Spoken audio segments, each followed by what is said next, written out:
Pacific Trail's pipelines seed at Wet'suwet'en territory, capitalist oil peddlers have had to find a new way of transporting their precious cargo.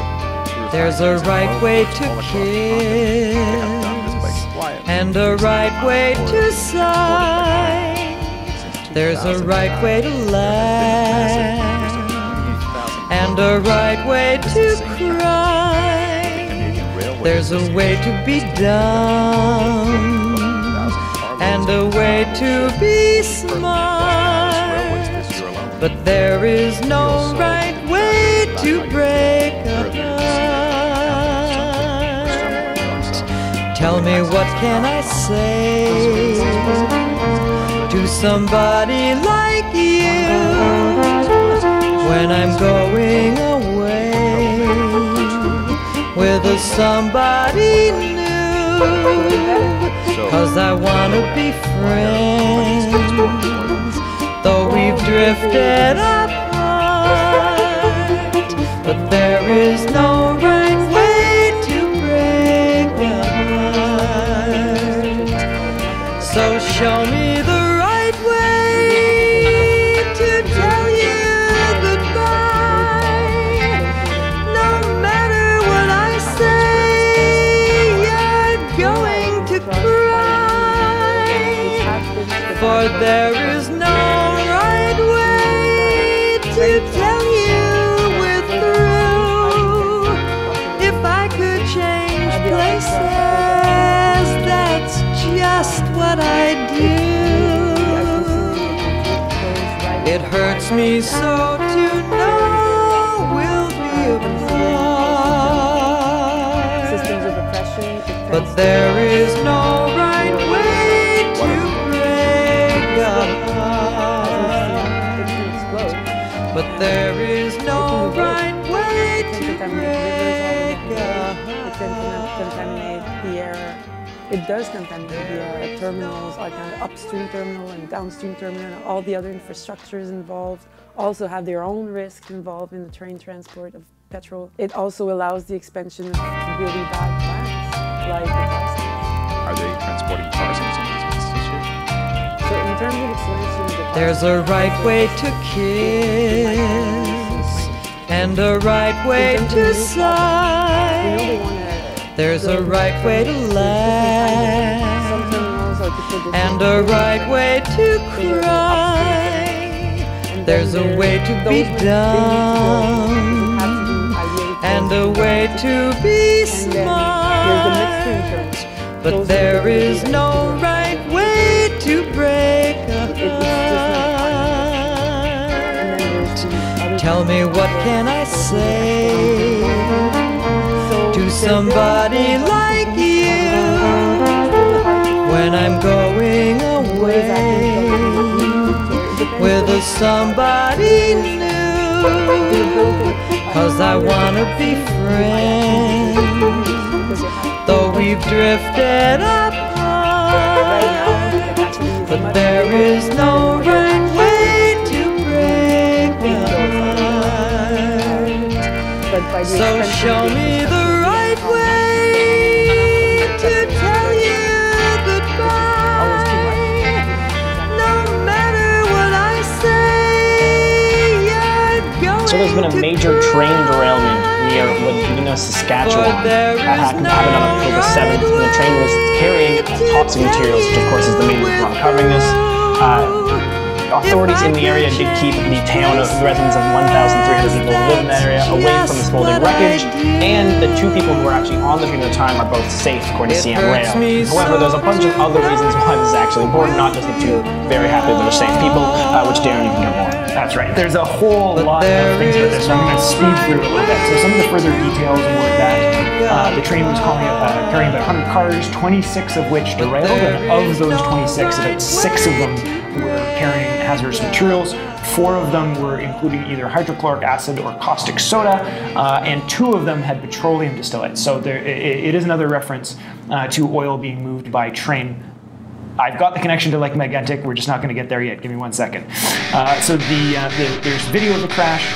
Some of the initial reports as to the local populace was citing poor tracks, and that has been cited as one of the main causes.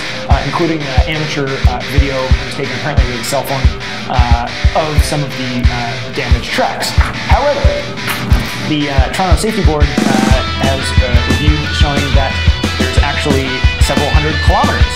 In fact, 44,000 rail ties were expected to be replaced.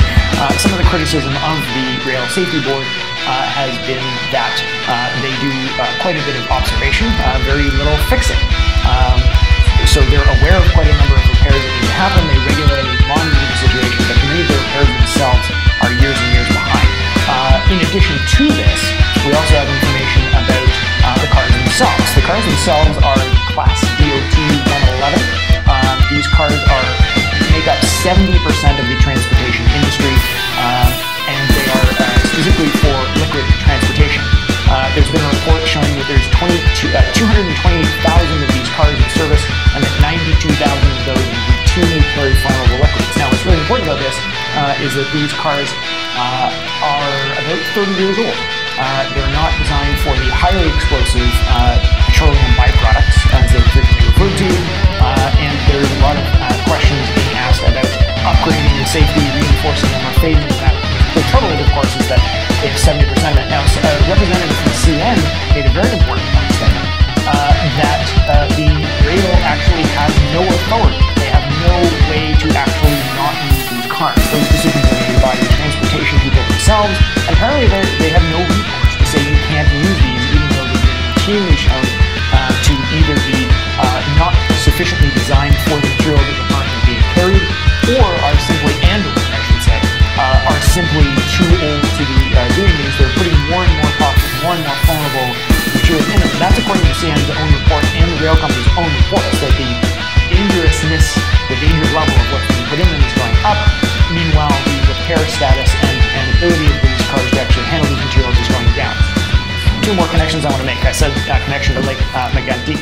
I also want to talk a little bit about Hunter Harrison, who's the current CEO of Pacific Railway Corporation, Canadian Pacific Railway Limited, who said, Lake Megantic happened, in my view, because of one person's behavior. If I read it right, Mr. Harrison said in an interview, an individual did not set the brakes, and I think that we've overreacted and looked at 1,000 different things of what to do with regulations.